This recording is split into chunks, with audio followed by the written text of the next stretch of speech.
नमस्कार दोस्तों।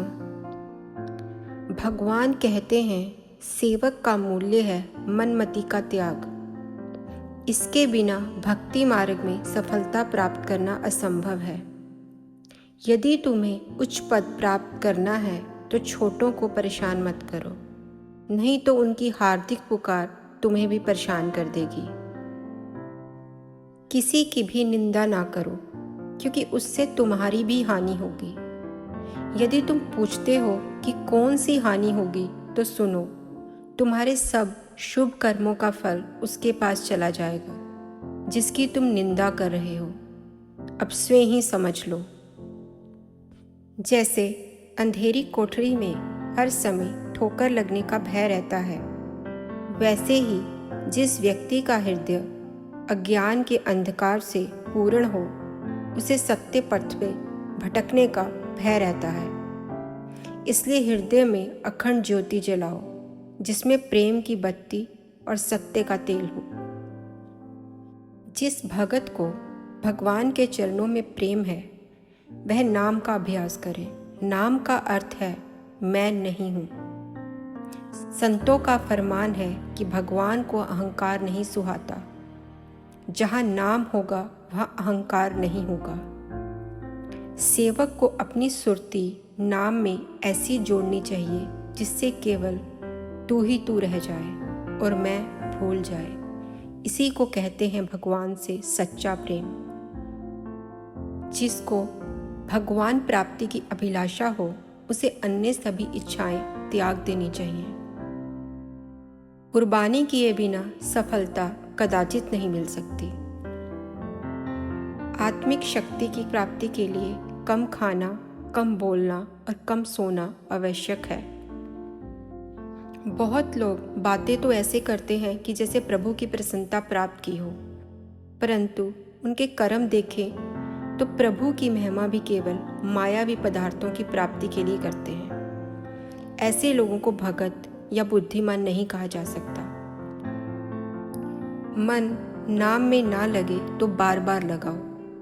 एक दिन ऐसा आएगा कि मन नाम के अतिरिक्त अन्य किसी कार्य में लगेगा ही नहीं। जो बीती सो बीती, शेष श्वास मालिक को अर्पण कर दो।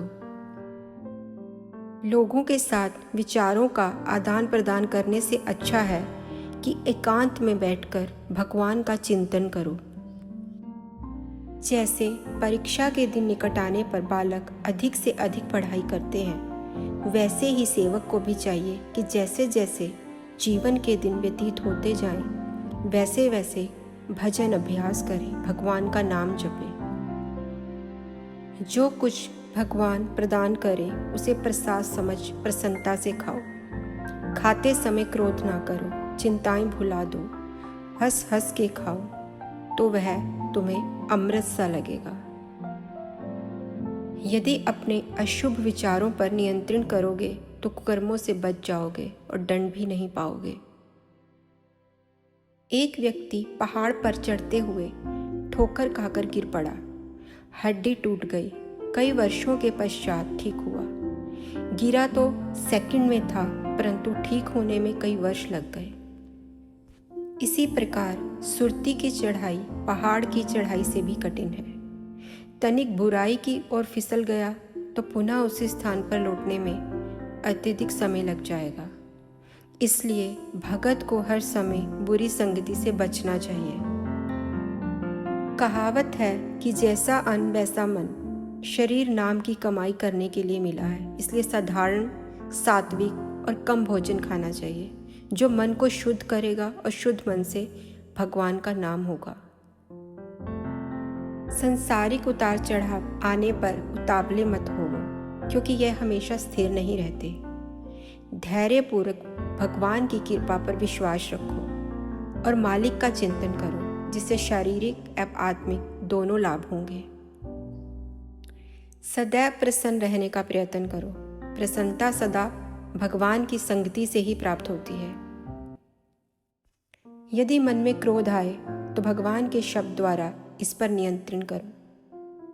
इस प्रकार अन्य विकारों के आक्रमण से बचने के लिए भी गुरु नाम या भगवान का नाम का अभ्यास आवश्यक है। बुरी नज़र से कभी किसी को मत देखो और ना ही किसी के लिए कटुर वचन बोलो। जैसे स्वास्थ्य के लिए शरीर, वस्त्र, मकान इत्यादि की स्वच्छता आवश्यक है, उसी प्रकार आत्मिक उन्नति के लिए मन की शुद्धि भी आवश्यक है। आराम तलब ना बनो, सदैव एक से दिन नहीं रहते। बड़े बड़े पहुँचे हुओं पर भी कष्ट के दिन आ जाते हैं। यदि गर्मी, सर्दी, दुख, सुख सहन करने का स्वभाव बन जाएगा तो कठिनाई नहीं होगी। शरण पड़े की लाज प्रभु रखते हैं। तुम भी मन से चिंता और चतुराई त्याग दो। आपा भाव त्यागो तो निस्तार हो जाएगा। सुखमनी साहिब में एक पंक्ति है, गल पाथर कैसे तरे अथा, अर्थात जिसके गले में बड़ा पत्थर बंधा हो वह सागर को कैसे पार कर सकता है। जब यह असंभव है तो जिसके साथ 5 बड़े बड़े विकार रूपी पत्थर बंधे हों तो वह भवसागर से कैसे पार होगा। इसलिए शब्द अभ्यासी को काम, क्रोध, लोभ, मोह, अहंकार इत्यादि विकारों का त्याग कर देना चाहिए। याद रहे, युवा अवस्था में ही अच्छी संगति करने वाला वृद्ध अवस्था में परेशान नहीं होता। नमस्कार दोस्तों, इसके साथ ही हमारा आज का वीडियो यहीं समाप्त होता है। यदि आपको हमारा यह वीडियो अच्छा लगा हो तो हमारे चैनल को लाइक कीजिए, सब्सक्राइब कीजिए और शेयर कीजिए। धन्यवाद।